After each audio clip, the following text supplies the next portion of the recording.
Welcome back diploma साथियों। इंद्रजीत जी 2.0 engineer stone. जैसा कि आप सभी लोग जानते हैं कि यूपी ट्रिपल एस जेई का एग्जाम होने वाला है और 3 मई को।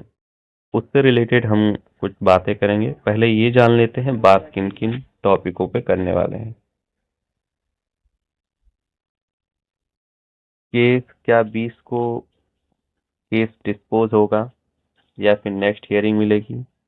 एग्जाम सेंटर कब आएगा? एडमिट कार्ड कब से डाउनलोड होना शुरू होगा?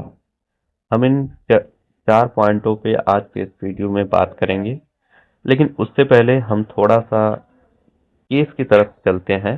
पहले उसे समझ लेते हैं। दोस्तों, जैसा कि आप लोग जानते हैं कि UP triple S C JE 4612 की जो वैकेंसी है, इसमें डेप्सा महासंघ एसोसिएशन के द्वारा chairman, UP triple S C के चेयरमैन एंड ऑल ओवर जितने भी डिपार्टमेंट है सभी पे केस किया गया है। 9 तारीख को रजिस्टर हुआ था, 9 अप्रैल को। और इसकी फर्स्ट हियरिंग डेट भी लगी थी। आप देख पा रहे हैं, फर्स्ट हियरिंग डेट लगी थी 13 अप्रैल को। तो टाइम न मिलने की वजह से इसे जो है लेफ्ट ओवर करके 16 अप्रैल का डेट दे दिया गया था। 16 अप्रैल के में इसका डेट लगा, सुनवाई होनी थी, बट 16 की डेट में बीटेक वाले, मतलब जो अपोजिट पार्टी है, वो उपस्थित ही नहीं होती है कोर्ट में, जिसकी वजह से केस को पास ओवर कर दिया जाता है। पास ओवर होने का मतलब दोस्तों, 2 बार मौका दिया जाता है, 3 बार, तीसरा फाइनल ही होता है। जो केस करने वाला पर्सन होता है वो अगर उपस्थित नहीं होता है तो इस स्थिति में ये मान लिया जाता है किसी वजह से ये नहीं आ पाए हैं, तो इसे पास ओवर नई डेट दे दी जाती है। लेकिन अगर कंटिन्यू वो 2 बार 3 बार नहीं आते हैं तो इस केस को ही डिस्पोज कर दिया जाता है। तो अब जितने भी पिटिशनर हैं उन्होंने नहीं आए, क्या वजह है उसका तो मालूम नहीं। फिर उसके बाद पास ओवर करने के बाद आपको नई डेट मिली है 20 अप्रैल को, जो कि कोर्ट नंबर लिस्टेड है कोर्ट नंबर 5 में। बेंच आईडी जिसकी होने वाली है, बेंच आईडी है 3442 और सीरियल नंबर 5 है। और केस अभी भी फ्रेश ही है, क्योंकि जब तक हियरिंग नहीं होगी तब तक केस फ्रेश ही होगा। तो आपको जो नेक्स्ट हियरिंग है वो 20 अप्रैल को है, यानी कल की डेट में आपको हियरिंग होगी। अब देखते हैं कल क्या होता है। तो ये तो एक केस का ओवरव्यू था। अब हम मेन पॉइंट पर आते हैं, अपने मुद्दे पर। केस डिस्पोज्ड होगा। पहला पॉइंट हमारा है, क्या केस डिस्पोज होगा? तो दोस्तों, केस डिस्पोज होने का मतलब है कि उसमें कई कंडीशंस हैं। जैसे पिछली बार 16 अप्रैल को था तो बीटेक वाले नहीं आए और पास ओवर कर दिया गया। वैसे ही अब हो सकता है कि अगर अच्छे से बहस होगी तभी कुछ जानकारी अच्छी निकल के आती है कि इस पे निर्णय लिया जाता है। लेकिन बीटेक वाले क्या है, बहुत ही चालाक हैं।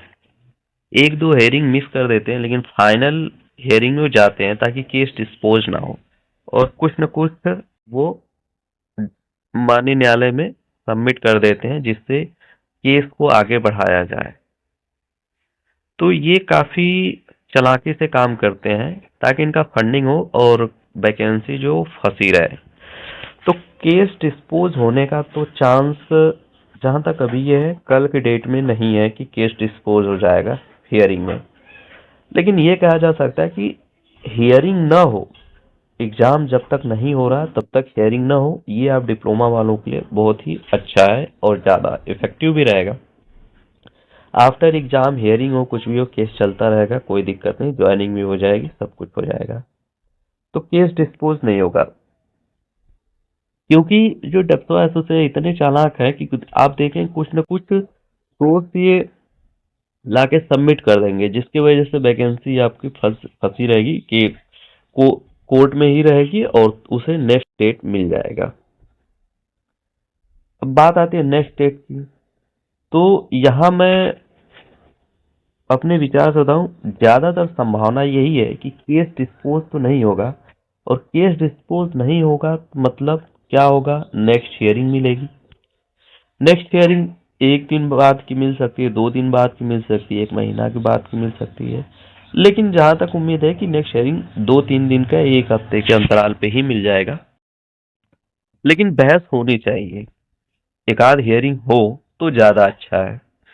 अगर हियरिंग अच्छे से हो जाती है, जिसकी वजह से अगर कोर्ट अपनी बात को रखता है, जो भी रिस्पोंडेंट लॉयर्स हैं वो अपनी बात को अच्छे से रखते हैं, तो एक ही दिन में कल के कल डिस्पोज भी हो सकता है। प्रोबेबिलिटी है, डिस्पोज ना हो, ये 100% नहीं डिस्पोज नहीं होगा, लेकिन प्रोबेबिलिटी 50-50 है, डिस्पोज भी हो सकता है, नहीं भी डिस्पोज हो सकता है। अगर अच्छे से, अगर कुछ ये पेश कर देते हैं कोर्ट को, कुछ कोई क्लू या सोर्स ला के जमा कर देते हैं, फाइल सबमिट कर देते हैं, तो नेक्स्ट हियरिंग मिल जाएगा उन्हें और अच्छे से करने के लिए। अब इसके बाद हम अपने तीसरे पॉइंट पे बात करते हैं एग्जाम सेंटर की। दोस्तों, चाहे केस डिस्पोज हो या नेक्स्ट डेट मिले, उससे कोई मतलब नहीं, इन दोनों पे ध्यान मत दीजिए आप। हम एग्जाम पे डायरेक्ट ध्यान देंगे। बात करते हैं एग्जाम सेंटर की। तो अभी टेलीग्राम ग्रुप पे कुछ 2-6 शहर देख रहा था मैं, छह करीब 5-6 शहर को बताया जा रहा था, वायरल किया जा रहा था कि ये UP triple S C JE का जो एग्जाम है इन 6 शहरों में होगा। तो वो फेक था, वो कोई ऑफिशियल नहीं है, एग्जाम सेंटर ऑफिशियल वो नहीं है, क्योंकि अभी एग्जाम सेंटर में कोई भी इंफॉर्मेशन ऑफिशियली नहीं आई है। लेकिन आपका आज 19 तारीख है, 22-23 तक आपका एग्जाम सेंटर आ जाएगा।